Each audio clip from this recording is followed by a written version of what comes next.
निवड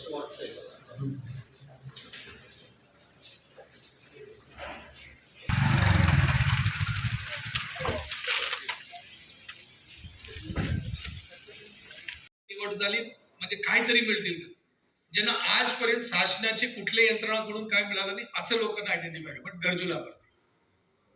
असं नाही की श्रीमंत लाभार्थीला आजपर्यंत काय मिळालं नाही त्याला परत शोधून तुम्ही घेऊन आले. असं गोरगरीब स्लम एरियाजवर फोकस सीओस.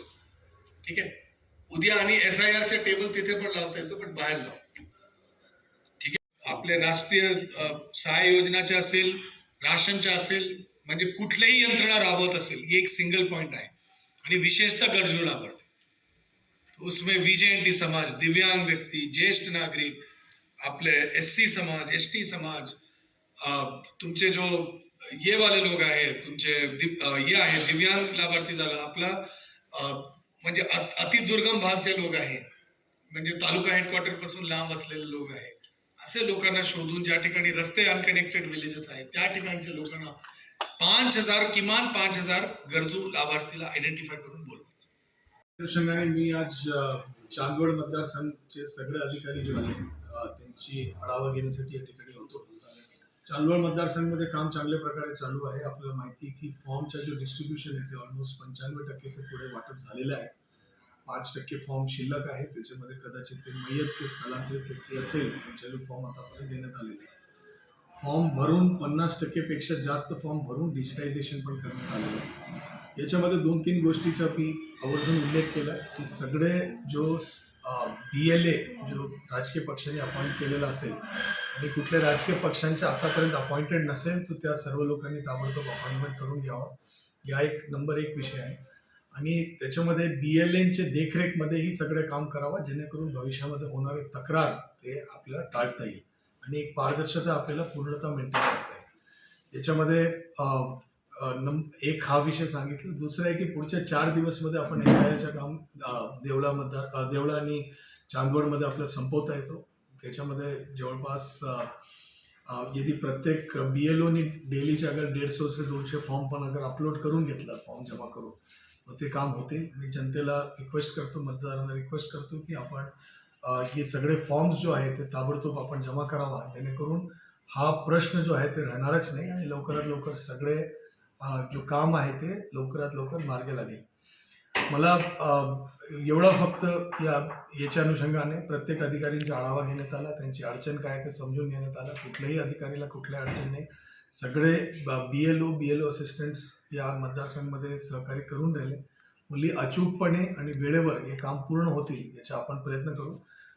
भारत निवडणूक आयोगाने एक एक्सटेन्शन 8 दिवसाचं दिलेलं असलं तरी आपण जो ओरिजिनल डेडलाईन होता त्याच्या आधी देवला आणि चांदवडमध्ये हा काम पूर्ण करण्याचा प्रयत्न करत आहोत आणि आपली यही अपेक्षा आहे की अचूकपणे काम होणं पाहिजे जेणेकरून भविष्यामध्ये तक्रार असेल या AIच्या माध्यमातून आजच्या डेटमध्ये निवडणूक आयोग AIच्या माध्यमातून पूर्ण जो काही काम झालं आहे त्याचे निरीक्षण करतात आणि त्याच्यामध्ये कुठल्या त्रुटी आणू नये ते पण आपल्यासाठी महत्त्वाचा विषय आहे. जेणेकरून म्हणजे ही पूर्ण SIRची प्रक्रिया अचूकपणे कुठलेही मतदार न सोडता कुठलेही मतदार दुबार नाव न येता ही पूर्ण प्रक्रिया योग्यरीती पार पडेल ही आपला परिपूर्ण प्रयत्न आहे आणि व्यवस्थितपणे हे काम आपल्याकडे पूर्ण होणार आहे.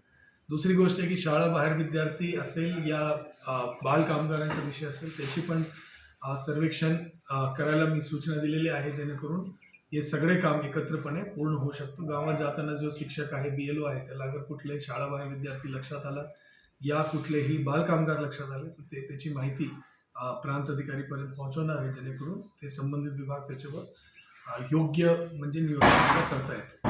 ही 1-2 गोष्टीबद्दल सूचना देण्यात आलेल्या आणि त्या अनुषंगाने योग्य रीती काम या ठिकाणी चालतं.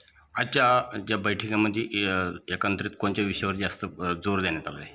SIR वेळेवर पूर्ण करणे म्हणजे शुक्रवार संध्याकाळपर्यंत SIRची प्रक्रिया पूर्ण या तालुक्यात पूर्ण करणे. 2 तालुक्यामध्ये ते आपला मूल उद्देश आहे आणि आपला यही प्रयत्न आहे की SIR वेळेवर अगर पूर्ण झालं तर कुठलीही अडचण आपल्याकडे राहणार नाही. व्यवस्थितपणे पूर्ण करा त्याच्यावर लक्ष दिलं. दुसरी एक शॉर्ट आढावा याची पण घेतली. आपला शिबिर आहे छत्रपती शिवाजी महाराज महाराजस्व शिबिर ते जो आता आपल्याला आयोजन करायचं आहे 22 ते 2 ऑगस्टच्या कालावधीमध्ये तो 27 आणि 22 या 2 दिवस या शिबिर आयोजन होत आहे. सर्व नागरिकांना माझ्या वतीने आव्हान आहे की आपण या शिबिरमध्ये आवर्जून उपस्थित राहावं. त्याच्यामध्ये विशेषतः आपल्या गावामध्ये, आपल्या शहरामध्ये असलेले जो काही गरजू लाभार्थी आहे, जो गोरगरीब लाभार्थी आहे, ज्यांना कुठल्या योजनाची लाभची अपेक्षा आहे, कुठल्या दाखलेची अपेक्षा आहे, जो आपल्या गावामध्ये असलेले जो म्हणजे अत्यंत गरीब असेल, त्या लाभार्थी असेल, त्याला विशेषतः या शिबिरमध्ये आणण्यासाठी आपण नियोजन पण करून दिलेलं आहे. तर या शिबिरमध्ये किमान मी यही टार्गेट दिलं की किमान 5,000 गरजू लाभार्थी, ज्याला अदरवाईज त्यांच्यावर पूर्णतः दुर्लक्षित झालेलं असेल, त्या लोकांना या शिबिरपर्यंत आपण आमंत्रित करू, त्याला या ठिकाणी लाभ देऊ, दाखले देऊ, शासनाची योजनाशी त्याला जोडू. हा शिबिराचा मूल उद्देश आहे आणि मोठ्या संख्येमध्ये लोकांनी यावा ही तो म्हणजे अपेक्षा आहे. परंतु याच्यामध्ये लोक येताना त्या ठिकाणी विशेषतः जो अतिगरजू लाभार्थी आहे त्याच्यावर विशेष लक्ष असावं, हे मूल गोष्टी आहे.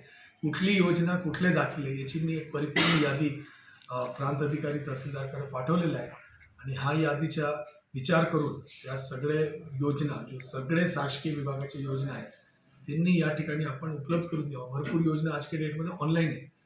ऑनलाईन योजना असेल तरी त्याची ऑनलाईन अर्ज त्या शिबिरमध्ये बसून आपण करून घेऊ, ही आपला मूळ प्रयत्न आहे. काही ठिकाणी मुर्गी आणि अंडावाली परिस्थिती होतो. एक विभागाला जो डॉक्युमेंट पाहिजे ते दुसऱ्या विभागाला म्हणजे द्यावा लागतो, परंतु त्या दुसऱ्या विभागाचे डॉक्युमेंट पहिल्यावर अवलंबून आहे.